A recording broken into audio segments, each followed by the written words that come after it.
Hi, I'm John from Just Whiskey. If you like today's show, please click like and subscribe and consider becoming a Patreon with the description and the link below. Switch that with the link in the description below. And remember, no matter how good it is or how much it costs, it's just whiskey, folks. A quick recap from my last Springbank pricing video. I just want to sum it up by saying when you purchase an expensive whiskey or a pricey whiskey, or a higher age statement, 18 or 21-year-old, 25-year-old, in my opinion, you're not necessarily getting a better whiskey. What you are paying for, in my opinion, is the experience. And many times the experience is worth that extra cost. And obviously that's up to each individual and their budgets and their palates. So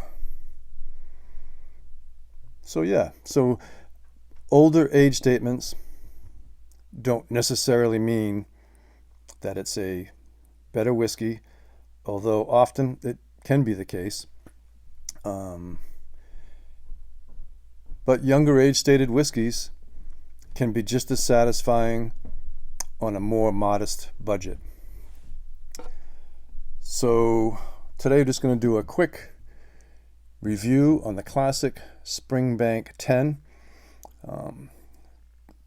I've had 2 or 3 bottles of this in the past, and this is the 2019 edition from Campbelltown, 10-year-old, 46% ABV, non-chill filtered, no coloring added.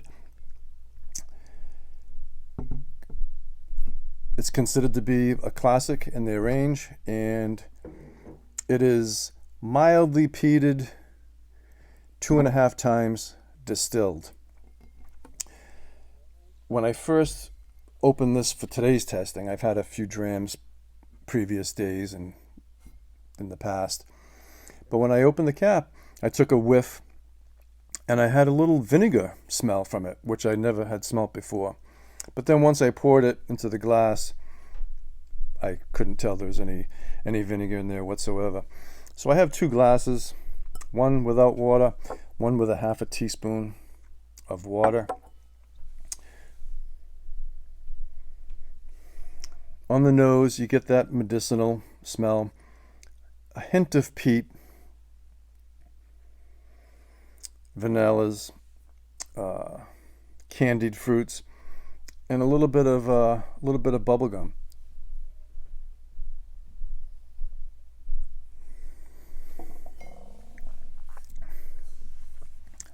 On the palate, sharp, astringent, dry, but with a sticky cloyingness in a good way that brings a subtle sweetness with a long, satisfying finish. With the water on the nose, the fruits, the candied fruits, are more pronounced, more inviting with the water. Usually I don't add water, but today I tried it.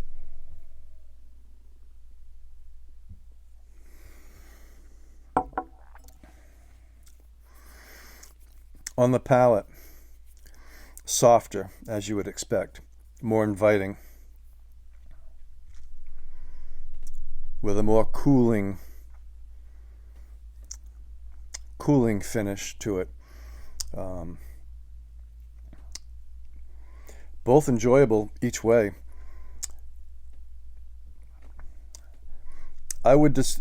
This reminds me of when I was a kid sneaking into my parents' liquor cabinet.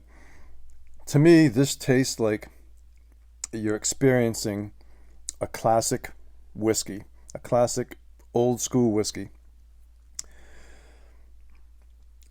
It doesn't necessarily have that wow factor but it's a damn good whiskey, and you can tell that it's made and cared for